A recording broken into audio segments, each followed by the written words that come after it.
What's going on there, everyone? Well, let's talk about that impeachment hearing that we had yesterday. I don't know how many of you actually sat down and watched the whole thing. I tried to watch most of it. There were times where I would start to doze off because it was relatively the most boring thing I've watched in a long time. I don't know where the Democrats think they have a case period against the president here. I mean, this is bonkers. It's truly mind-blowing. It's truly mind-blowing. I'm not going to read through this story much. I just want to point out a couple things that were said that really kind of make you think a little bit.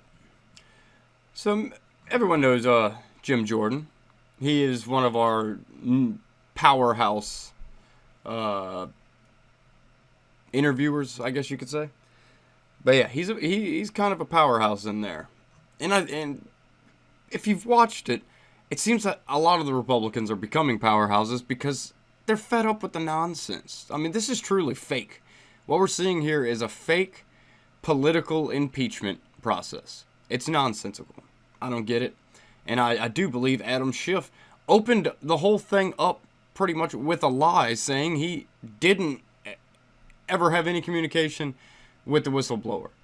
Come on.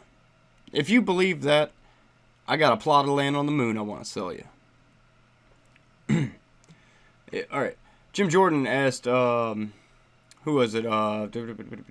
Bill Taylor. Ambassador Bill Taylor. Ambassador to Ukraine. Yes. Where is it? Yeah. You never talked with Chief of Staff Mick Mulvaney. I never did. You never met the president. That is correct. So, he didn't listen to the phone call because he also states, Jim Jordan asked, did you listen to the president on the Trump and Zelensky phone call? I did not.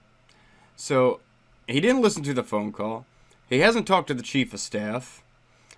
He's never even met Trump. And like Jordan exclaimed, and you're their star witness? And all he could do was smile for a moment before his brain was like, oh, I better say something. There was many moments like this. There was one moment in which, I can't remember exactly his name, but one of the Republicans came out and said, you show me anywhere in this phone call, do you see an impeachable offense? Everyone. The whole building went silent. You could hear a pin drop. I rest my case. There's no impeachable offense in this whole impeachment inquiry. They keep going on this quid pro quo thing. Well, first off, through a little bit of research, I found out a quid pro quo is not inherently illegal.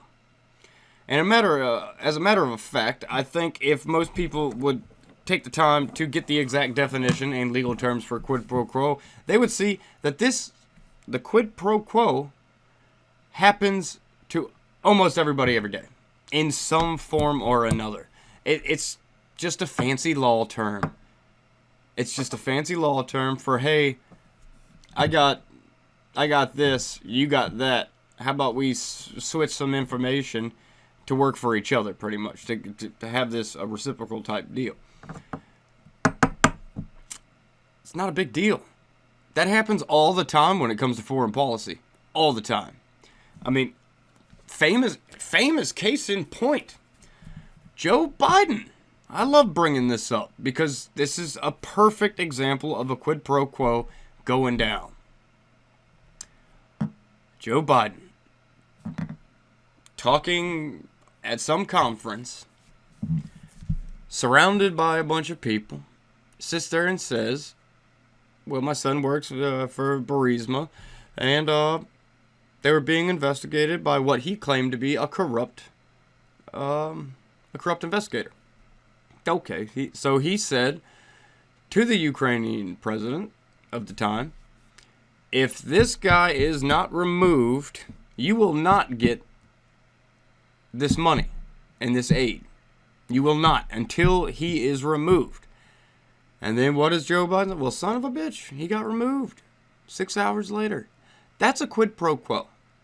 Yet, the Democrats are still going on and saying, There's no evidence.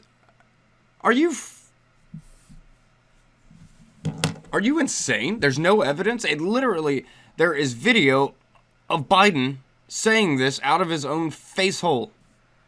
There's evidence. There's plenty of evidence.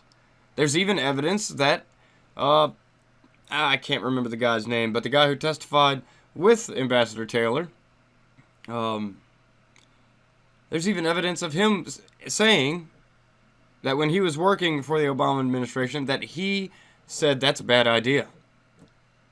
But when it came to Obama's foreign policy, no worries. Let him do what he wants to do. Why? Because he's a Democrat. That's the case. This is all because they're scared of 2020. 13 months before the presidential election. And the Democrats are pulling this impeachment inquiry. 13 months. They can't wait a year. You know why? Because they know they can't beat them with anybody. We just had 2 more people within the last week announce their candidacy for the presidency on the Democratic side. 2 more. Bloomberg and this new guy that I'm not familiar with at all. So I can't really say but so much about him right now because I have to do my research on him. I got to get some backstory. I don't know nothing about him. But yeah, you can see that the Democratic elites are terrified.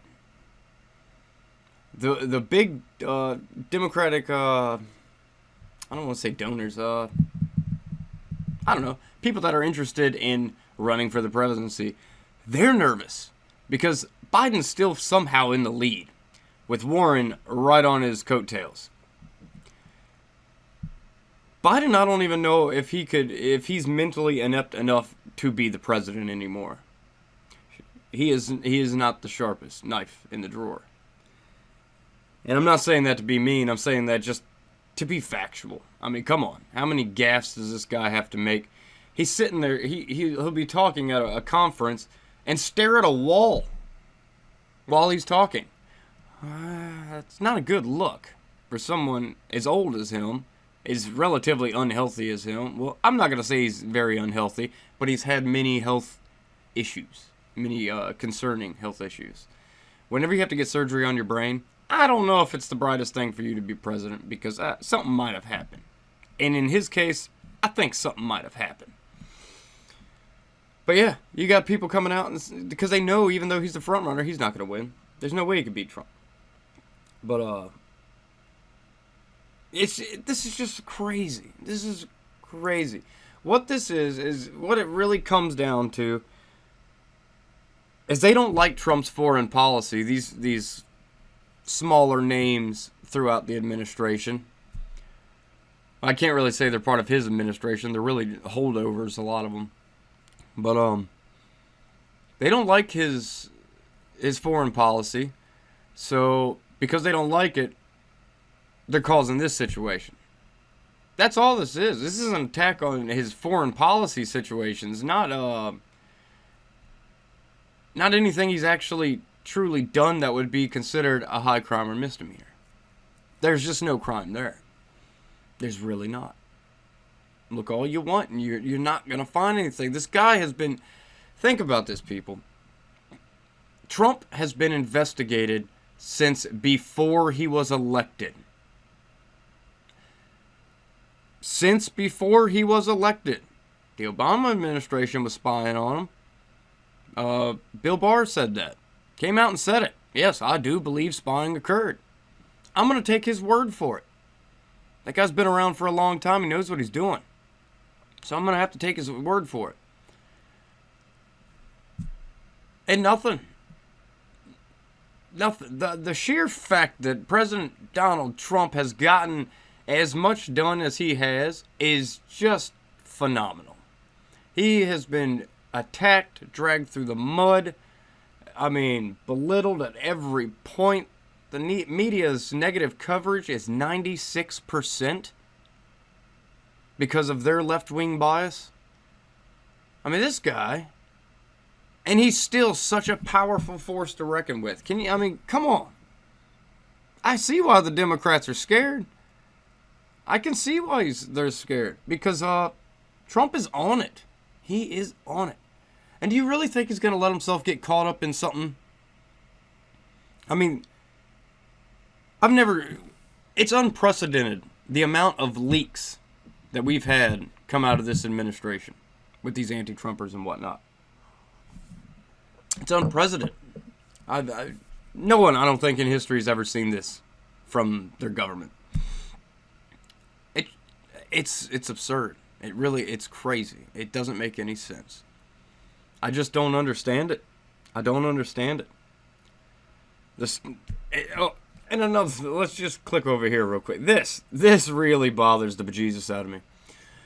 Dem Representative Mike Quigley at impeachment hearing. Hearsay can be much better than direct evidence. What? What did you just say out of your face hole? Okay. Democrats have lost the plot. Democrats have lost the plot. And we know this is their mentality. They firmly believe that hearsay can be much better than direct evidence. Because why? Because hearsay is the only way they have an argument to almost everything. It's all hearsay. We could see it oh my gosh. We could see it all the way back to 2016. We could see this with the investigation. We could see this with the Brett Kavanaugh confirmation situation. Hearsay. It was all nonsense. And later, it turned out it was fake, and he got confirmed. Like with most of the things, the Democrats try to sit here and say, oh, we got a smoking gun to this. Come to find out, you never do. You never do. Shouldn't that make people think? You know, what is the definition of insanity? Repeating the same thing and expecting different results. That's what the Democrats are doing. Donald Trump has made the Democratic Party go insane. Literally insane. The party is shattered. It is just a shell of its former self. Which is sad. I think we need two strong parties. I mean, you know, both parties should be strong. Should be pro-America, this, that, and the other. But we don't get that from the left. At all. They're not strong. They're full of a bunch of crybabies. They're full of a bunch of muffiels people. I mean, come on, man. How much more are we going to have to be put through? How much more are we going to have to be put through? All because of their unhinged hatred towards a guy who's not doing nothing that bad. I mean, not that bad at all. Even if I didn't like Trump, which I do like Trump. I think he's great. He has my vote in 2020. Even if he's impeached, I will not care. I'm going to vote for him because regardless, he is hands down better than the Democrats. Any one of them. Any one of them. Like, there's a lot of left-wing people on the YouTubes that say, yeah, Orange Man bad, but not that bad. They get it. They get it. You know, they're not part of the sheeple. They're not these tribalist freaks that we see from the far left and stuff like that. It's just, it doesn't make sense. I can't wait to see what tomorrow's hearing brings. With the old Ukrainian ambassador, I believe. That broad, I can't remember her name. Broad with the red, orange hair. Yeah, the anti-Trumper. Because she doesn't like him either. Imagine that. They all have personal bias. You know, in court, none of this would be admissible.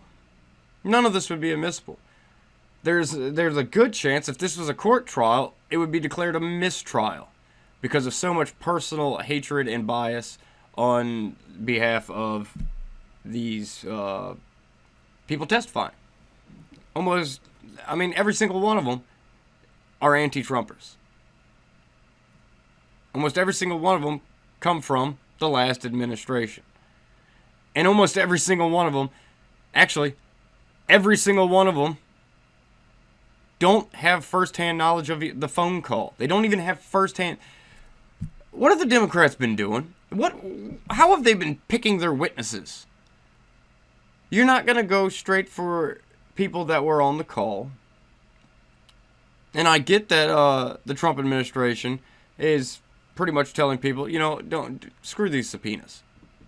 This whole thing's a scam. It's a sham. You don't have to do it.